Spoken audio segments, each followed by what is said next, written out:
This episode is proudly supported by Monash University, promoting the Master of Indigenous Business Leadership program. For more information, head to the link in our show notes or visit www.monash.edu/Indigenous-business-leadership.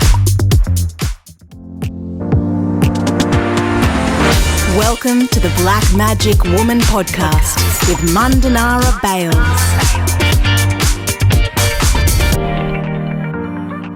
Welcome back to another episode of the Monash University and Black Magic Woman Partnership Series. We will be talking about the Masters of Indigenous Business Leadership program, aka the Moible program, and I'll also refer to the second cohort as the Moible Mob 2.0. My guest today on the podcast is Amale Scally and Rob Brooks, and we are going to talk about the MBA program from a staff perspective.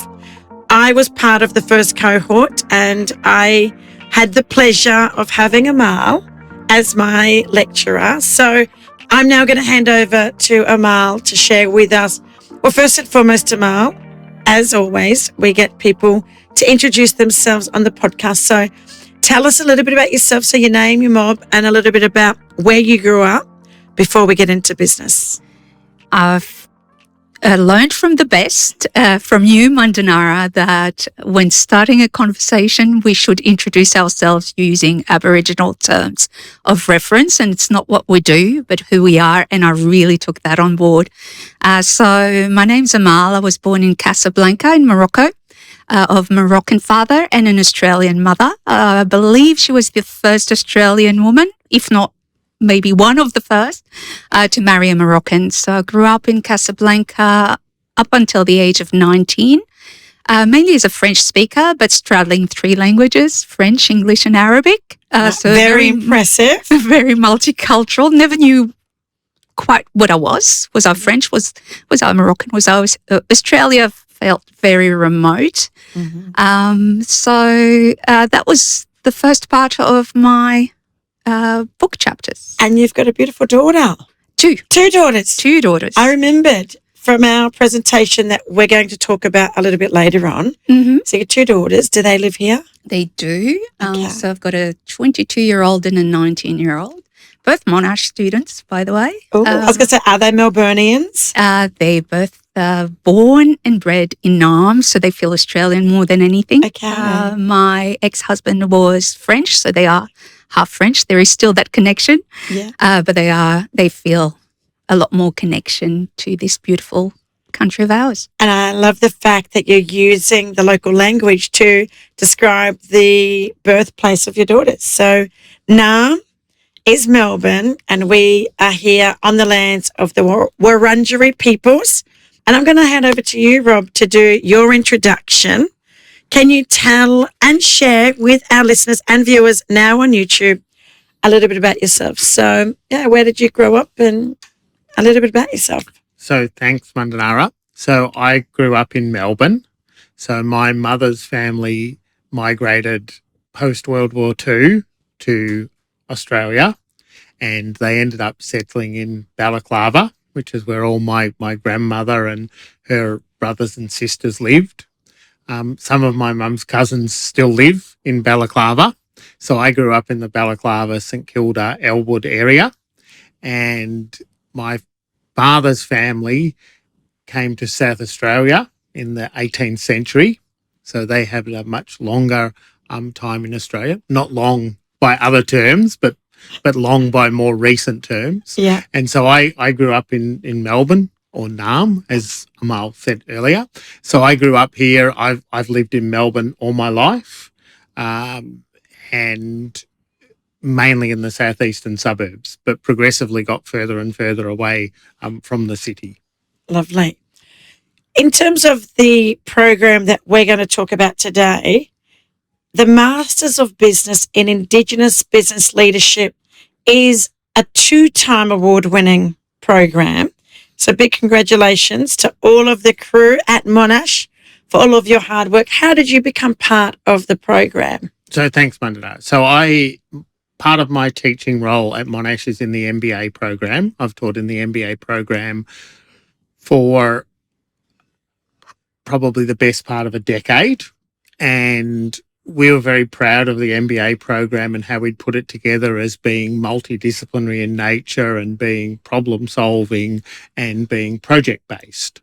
So when Jacinta Elston came into Monash as Pro Vice Chancellor Indigenous, Jacinta was looking for a similar program, but focused very much in an Indigenous business setting, and also a bit like our MBA where you end up co-creating the knowledge experience between the staff and the students. Could we take that idea and apply it to the Moible? So when Jacinta came to us with the idea, it was really, we were ecstatic. It was pushing on an open door. And so we're able to work at putting it together. We've been very fortunate to have two great cohorts of students.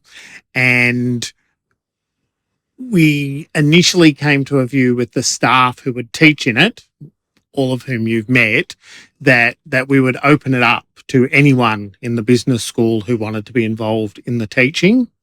And Amale was one of the people who put her hands up. And so we were wrapped for that. So we enabled getting everyone involved in that first cohort. And we also, similar to what we do in the MBA and the executive MBA program, design thinking has become really big in business education and business problem solving. So we went to our colleagues in MADA and were able to involve them. And so we've been very fortunate, you know, at MBA, we have a big involvement from Jean, and in the Moible, we've had a really big involvement from Brian in the delivery of the program. So it was that idea of taking all those features and applying them in a different context that we hadn't traditionally been in.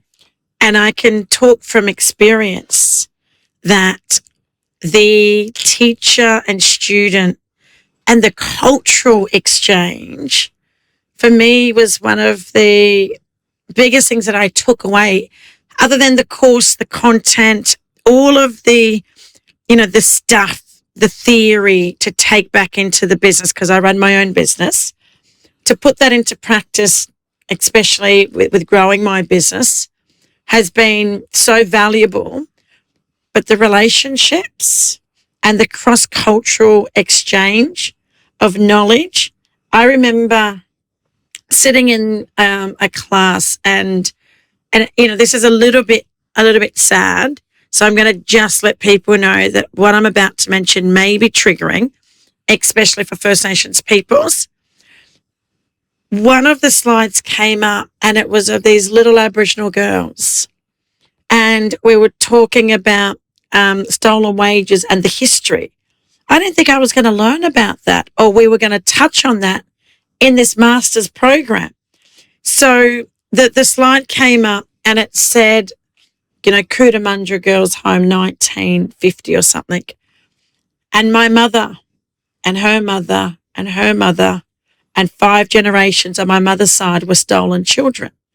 And my nan was a Cooter girl. She was institutionalized in that very institution that I was now being confronted with. So when I saw that slide and the images of these young girls, the emotion overtook me and I had to leave the room. But nobody knew. And it was the first time that the lecturer had to go, oh my goodness, what's happened? So there was a learning there that some of our history in this country is in the living memory of our people. It's within our lifetime. What have you been able to learn, and have you been able to connect with the First Nations, either students or staff, since your involvement in this program? So thanks, Mandana. All the postgraduate programs that are about people who have rich life experiences, you want students to be able to bring that into the classroom setting. But the dilemma always is you don't know what you don't know. And great business leaders, that's what all the cohorts in the Moible programs have been about, are about people having to navigate zones of uncertainty. So for our staff, we want them to learn from the rich experiences of students, But we also want students to see that the academics up there are not just the sage on the stage. They're people engaged in a co-learning and co-design experience. So when we had the initial conversations with Jacinta, we talked a lot with Jacinta about, okay, our people are going to have some expertise on a lot of the technical content areas, but they're not going to have that rich experience. So how do we work in the setting with the students to be able to do that? We've also been really fortunate to have Katrina involved in the delivery of the program. We're really lucky to have Katrina and her expertise there. So for our staff, it's about them being open to understanding people's rich sets of experiences, to understand often when you speak to people's rich experiences that elements of that are challenging and confronting, and we have to give people who are going to be leaders the skill set to be able to deal with that, and to some extent seeing the staff uncomfortable is a positive way of doing that, because people are able to see how someone else approaches the program. So we've been really lucky in that respect, because we've drawn out a lot of that richness, and we've become better at the things that we don't know. But you always have to improve, and there's always things you don't know, and there's always richness to people's experiences and stories and journeys that you want to bring in. What we should be doing is creating an environment that facilitates that journey for people, but in a way that's sensitive and understanding. And I hope that shared journey experience and the fact that we've been learning as we're doing the process has been really visible to the students in the classroom as well. I can speak from first-hand experience that every single lecture, every single block was a culturally safe space, that we felt that we could actually bring our full self to class, and we could be open and honest when we checked in every morning. How are you feeling? And if we had to talk about things that were happening within our lives at that moment, then Katrina always said, let's talk about this. And sometimes we did it as a group, or we did it in one-on-ones. And I think that's so important. It's so important to understand that the students that you're dealing with in this particular program, the intergenerational trauma that's been passed on all these generations, that a lot of the people are bringing that to the class. There's a lot of deaths in our community. There's a lot of suicides. The health statistics are the worst than anywhere else in the world.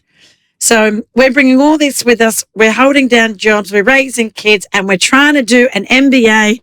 And I want to say Katrina and Jacinta have been amazing, and Nick have been amazing in supporting us, even with extensions, to be able to get our assignments in, and so encouraging so that we don't give up and don't let everything else in our lives kind of take priority. So I think that for any of our mob that are listening or watching this episode, it is definitely a program that I highly, highly encourage you to have a look into. Check it out. Get on the website. There'll be some information in our show notes. I'm interested to hear from your experience, Amale, being a Moroccan, French and Arabic speaking Australian woman, having the connection, the engagement, the interactions with First Nations peoples. How has it been? I think when we both presented it recently at the First Nations Employment and Leadership Forum, one word that I noticed I kept repeating over and over was transformative. And as Rob highlighted, as soon as that call for interested people to be a part of a new program, a Master of Indigenous Business Leadership program. Is it the first? The first than anywhere else in the world? At Monash. At Monash. Is there others globally? Well, as a master's program, I don't think, I literally have not come across another MBA in Indigenous business leadership, not the way that we frame it. So I think you're right. Co-designed. Yes. And led by Indigenous people for Indigenous people. Yes. But that transformation has been not only a personal one, a professional one, but also a personal one. You're talking about those connections. So as an educator, a non-Indigenous educator, having the privilege to work in a space where I get to learn about the rich culture of the country that I live on, I haven't had that opportunity ever. In all these years? In all these years. 33 years I've been living in this country, and I haven't had a chance to learn. I am aware of the issues, but being able to learn firsthand for myself, but also as an educator, being able to bring that back to my own department. I work in the Department of Banking and Finance. Very important. Finance, you don't have many opportunities to decolonize the curriculum, for instance. So I'm chipping away little by little and trying to change the things in that space. So, for example, I'm very fortunate to work in units at master's level in the Banking and Finance Department, case studies. So I have the luxury to be able to select cases to speak to a particular topic. And lately, increasingly, I've been wanting to push relevant contemporary issues for discussion with my students. Corporate social responsibility, what does it mean? Taking care of your environment, diversity, gender and racial diversity.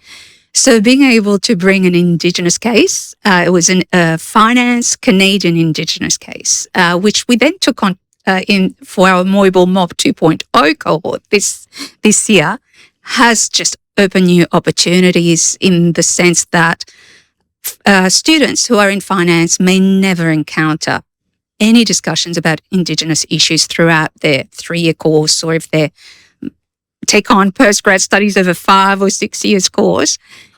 But we're trying to change that. And the only way that we can change that is by having non-Indigenous educators working with Indigenous educators, but also being exposed to teaching Indigenous students. So that multidisciplinarity that Rob talked about was one important element that we wanted to be a part of the master's course, the Moibel course, but also ultimately having Indigenous and non-Indigenous educators working together to provide that diversity of thought and that holistic depth and breadth and richness of content and teaching delivery for our students. I'm like reflecting now back or reminiscing back to the block that you taught. Mm-hmm. And I remember doing a presentation. Yes. A pitch. Pecha kucha. Sorry, I speak Japanese too, so I had to bring that in the program. A pecha kucha presentation. Yes. Can you share with us? Mm-hmm. It stuck with me. I'm sure it did. It was very effective. It was. We had to do 20 slides. Yes. 20 seconds per slide. Yes. Can you share with us that activity? It was an assessment. It was an assessment. It was the culmination of your week with us. So that Pecha Kucha idea actually came from me as a presenter going to a conference in Singapore just before COVID hit in December. And I had never done a Pecha Kucha before. So presenting your research findings in Pecha Kucha style in 6 minutes, 40 seconds, that was by far the hardest thing I ever did in a public forum. However, I came out of that, I thought, that was so challenging, but so good in so many ways. I'm not known to be the most succinct person. I waffle a lot. So getting my whole thought process to a 6 minute, 40-second presentation, I took all the skills from that. And I actually shared that during the first year of COVID with our case study students. We didn't have them in the classroom. So we asked them to provide some Pecha Kucha videos as an assessment piece. So I took that experience, which worked really well, and brought it to the Moibel cohort number 1, which you were a part of. And we thought that the benefits, it is challenging, it is hard, as you would attest to, but the skill of being able to convey important messages within a limited period of time is a skill you can take back to the workforce as well, and in your everyday negotiations. Of course, in terms of pitching your business. Yep. right? Absolutely. So for any of the mob, and not just for the mob, but for anybody that's listening or watching this yarn, Google Pechakucha and have a look at it, because it stuck with me. And I haven't had an opportunity to actually go and pitch my business or present it. But I know that if I ever do, I'm going to go back to how I did it. 20 seconds on point. You've got this much time. What was the title of the assessment again? So that was your presentations. You all selected one of your organisations as part of a group, and you had to relay back, looking at the business environment of your organisation. Also, something that we didn't mention, the beauty of a Pechakucha is that you don't have much text. You have to select very carefully a single image that conveys that key point you're trying to convey. So it really captures your audience as well, your attention, because neuroscience actually has demonstrated that if you put a lot of text on a slide, the audience will just focus on those words and will forget to listen to the speaker. However, if you have a beautiful image, it stays there for 20 seconds, all you're going to see, you're going to listen to what the presenter has to say. I remember it now. It was just one image. Yes. We had to use one image. Yes. To sum up what we wanted to say for that slide in that 20 seconds. But it helped us condense a lot of information in that slide deck. But it also, we had to memorize.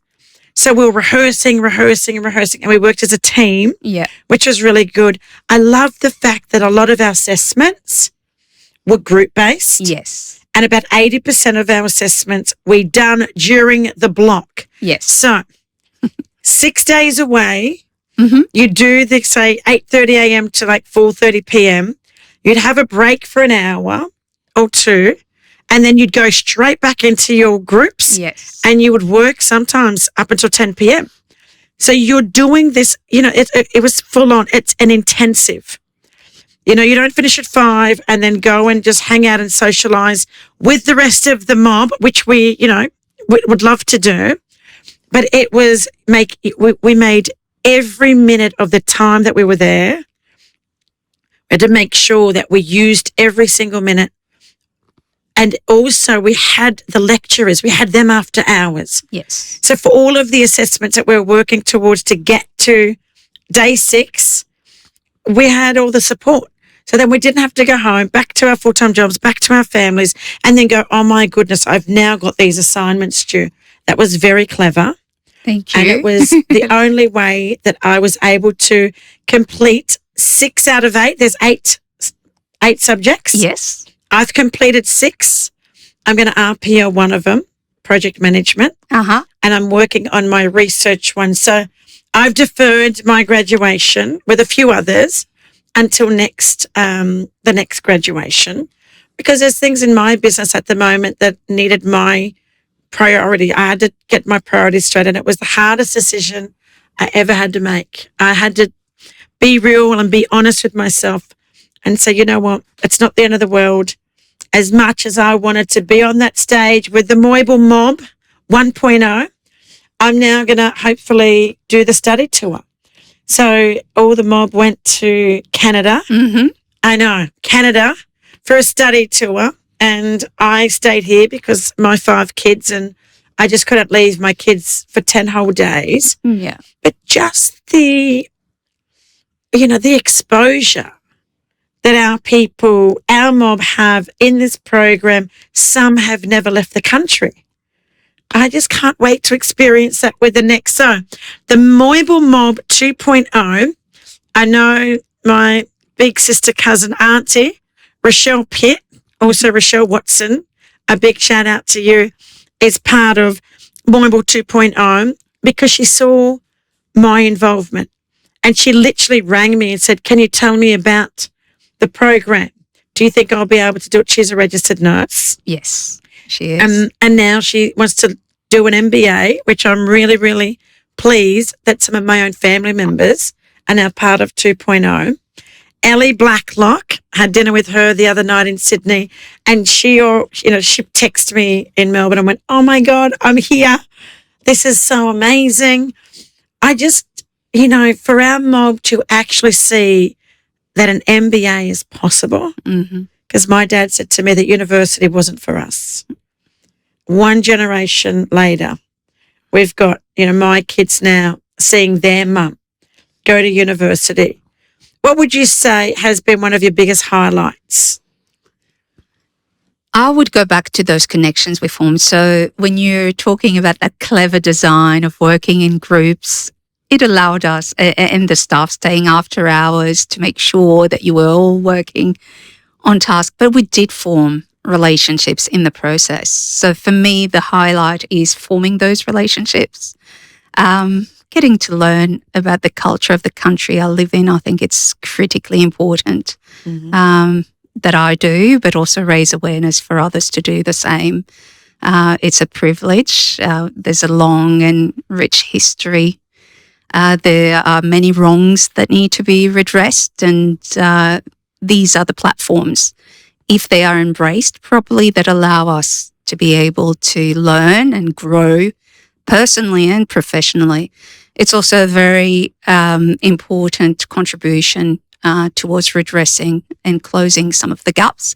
We're in an education sector, and if we can play a part in bridging that educational gap and the business leadership gap by the same token, then we have a moral obligation to do so, I believe. I love the fact that you said we've got an opportunity to correct some of the wrongs of the past.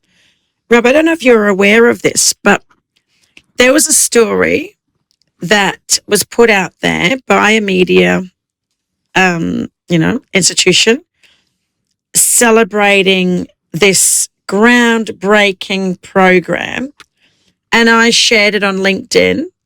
But when I shared it on my LinkedIn, that means that more of the people following me got to see. And here I was one of the people in the media story sharing about, my thoughts of being one of the inaugural students. There was a lot of racism in the comments on LinkedIn. This is a professional business platform, and the racism was rife. On Facebook, there was more racism, and we as a group, as a cohort of students, had to kind of message each other in our group chat on WhatsApp, and we had to warn people, not to look into it, not to buy into it, or not to feel that we have to respond to that. As an Australian, what do you see as maybe your responsibility, and even as part of Monash, how can you support us in changing the narrative, in creating positive change? And I really do think that this program is one of those opportunities that we can share with the rest of the country, in fact, the rest of the world, that Aboriginal people are entrepreneurs, are in business, are graduates, are professors, are academics like Jacinta and Katrina. But the comments were so disappointing. But it's also a reminder of the country that we live in and where people are at with their education and lack of education. What's your thoughts in terms of maybe how this program can encourage non-Indigenous Australians to actually see us as First Nations people in a different perspective or a different light? That's a fascinating challenge. So one of the goals of education done well is to make a difference. And education generally does extremely well at making a difference. But what education also teaches us in dealing with any challenge is that we don't have, utopian click finger solutions to complex problems. So all the settler societies, if you could go back in time and rerun history with the benefit of an extra few hundred years of knowledge, we would hope make different decisions. But we don't have the luxury of being able to do that. So we're in a world that's path dependent because of the history that we share. there are great learnings. The example around Canada, where we had the study tour experience, is really good. There are some things that the Canadians have done extremely well in First Nations economic development and economic empowerment and clear entrepreneurship strategies. And there are some things that we've done better in Australia, and the same is true of New Zealand, and the same is true of the United States.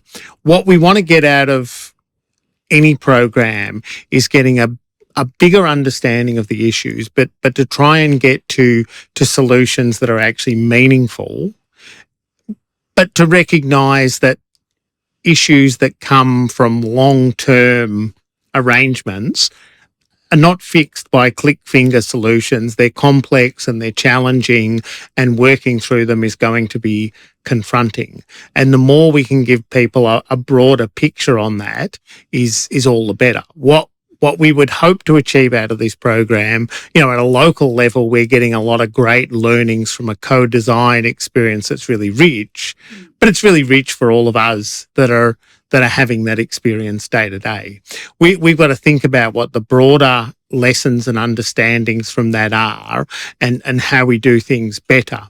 But all the challenges we face don't have overnight solutions. They're part of a journey, and we've got to help take people on a journey, and we will always understand that different people will have different views and perspectives on that.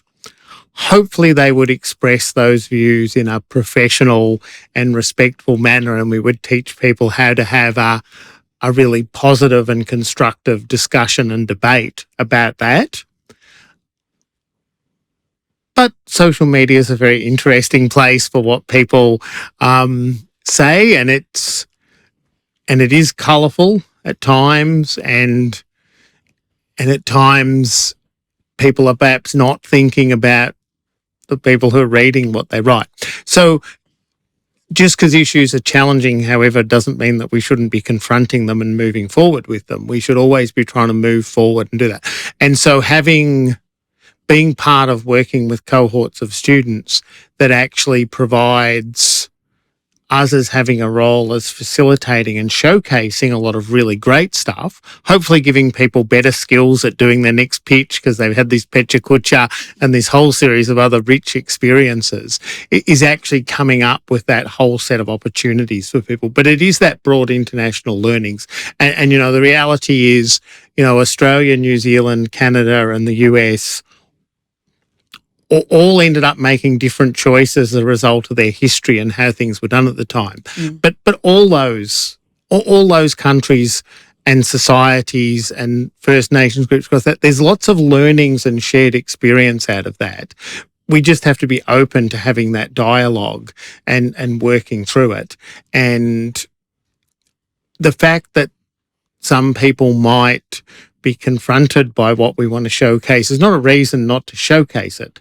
In fact, it's a reason all the more to showcase it. And so we're lucky to be part of that journey, but in a sense we are lucky because we're in a great institution and we recruit really great students, and we've had 2 great really mobile cohorts, and we've had great colleagues to work with, Jacinta, Katrina and now Tristan, who's arrived at Monash. We're really lucky that we've got a lot of expertise there. But part of that then comes the obligation to share those rich experiences that we're doing to make things better. And education is a powerful journey. Hence the podcast. Absolutely. These conversations that we're having today gives the broader community, just a little bit of an insight into, hey, there's now an MBA program at Monash which focuses on Indigenous business leadership. And for our mob, I encourage you to look into it because it's definitely it's not life-changing, right? Having children for me was life-changing, but having the tools that I have now have made me a better businesswoman, has made me more confident in how I present my business or go out and talk about my business. It's given me confidence. And I was already confident. I didn't think I could get any more confident, but doing an MBA, it gives you the confidence because you've got the tools, you've got the theory. I've had the practice, but I never went to university. So I don't have an undergrad. I'm really keen, Amale, in terms of just some of your, well, not last thoughts, because we're going to always yarn and stay in touch. Of course, I hope so. Of course. What do you hope when it comes to the future of Indigenous businesses? What do you hope? Well, being part of the Moyable experience, and I think that's something that you've already touched upon, the fact that others can see you and see what you've been able to achieve, what you've just talked about, that visibility is extremely important. You can't be what you can't see. And that's so very true for underrepresented members of our society. So Indigenous people, women, and other, important participants of our society who are not provided those opportunities. So having trailblazers paving the way for others is extremely important. I think we are at a junction in time where the time might be ripe because there are opportunities for Indigenous business leaders. There's increasing recognition of their natural entrepreneurial skills, all that they can bring to the table. I think in terms of the future of Indigenous business leadership, it seems bright because of the opportunities that are available. There is a way to go, and that's why having that bridge between education and being in the industry itself, whether you're an entrepreneur or whether you're working for an organisation, having that bridge between education and industry experience can pave the way and just enhance the future of Indigenous business leadership in this country. And it's extremely important because we need to close those gaps that still exist. We need that diversity of thought. The evidence is indicating that diversity of thought is leading to improved decision-making and performance, and non-Indigenous businesses are starting to realise that. But again, long way to go, but we need to start somewhere. And this is one of many, I would say, programs that are out there, whether it's an undergrad or a grad cert or an MBA. I would say, though, having all First Nations peoples in the cohort, to me, that's something that I never thought I never thought that would ever be an opportunity. I didn't think it was possible to go to uni and just have everyone in the room all identifying and have very similar experiences and challenges that I had. So I wasn't the only Indigenous person in the class. To me, that made me feel even more kind of, I guess, even strong, that, we draw strength from each other, and the encouragement from each other is something that I don't think I would have got if I was in a different environment with mostly non-Indigenous people. So, in terms of one of the earlier episodes, we had Laura Thompson, my Deadly Teddy girl here, a Koru woman from Naarm, and I am wearing the shirt, Black Magic Woman. It is a limited edition T-shirt from Clothing the Gaps. It's one of our little collabs with their branding and mine.